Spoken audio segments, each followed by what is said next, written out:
Hi, I'm talking to you today about our teaching learning interaction number 3.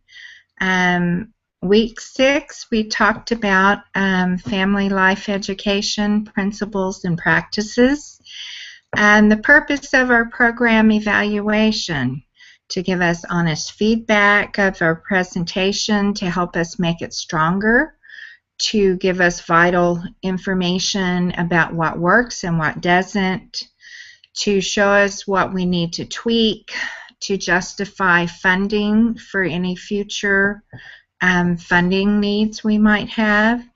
And it's priceless information to help us match our topics and our information with the particular clients to make sure we're giving them what it is that they need. Why is it important to have a clear vision? You need to have an idea of the whole picture. You need diversity in your work to enrich it. You need meaningful discussions. You need to understand your outcomes and your inputs or impacts, and have clear and specific goals and objectives. My questions, I was very thorough with mine because I don't like just yes and no questions, which I did have some, or scales, because I don't think that gives you truly information to help you refine it. I want details in mine. And so, like I said, I did have a couple of yes and no. Was this workshop, did it meet your expectations? Why or why not? Was it the right amount of time to cover all the material? And then I asked them where they had to think and actually put out some thought to it. And luckily, my people did give me some good feedback. What strengths did the teacher have? Friendly, informative, comfortable environment for the exchange of ideas. What was your favorite part of the workshop? This one said important papers binders. And would you recommend this to a friend? What strengths? Beautiful presentation, spoke clearly and slowly. And so to me, that gives me more information and helps me know if I'm on the right track, where I need to tweak it, and how I need to tweak it. Week 7, we talked about family life education and ethics. And I thought that was a very interesting time. Ethics gives us professional guidelines to help us when we are faced with challenges or difficult ethical dilemmas. My specific principles, I actually had several of them, but the ones that I put down were I1 and I2. I2 and I3. I2 talks about understanding the family, where the parents have the primary responsibility as the educator, nurturer, and limit setters for their children. I think that's so important because even though you may think something's right, if that's not what the parents want, then you're not doing your job well. And number 3, respecting cultural beliefs, backgrounds, and differences.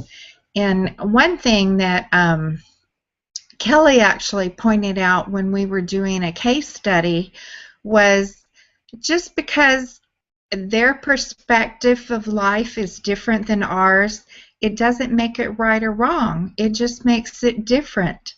And so not every case, just because it's not the way we agree with it, doesn't make it wrong. And so we need to be respectful and understand where they come from, especially when they're coming from out of the country or a different religion or something. Matter of fact, I had one of the people in my second workshop, ask me about the presentation, and I said, well, you know, those guys were all LDS, and so it was very easy for me to relate the Savior into it. And if I were speaking to a group of Christians, it would be easy to put the Savior into it. But if I were in a school or a government facility like a county building or something, then I would have to be more scholarly in what I presented. And then on week 8, in a nutshell, what is the purpose or the goal of Myers and Wall's article? And I think that their goal was to define the difference between family life educators, family therapists, and family case management workers. We each have a different role.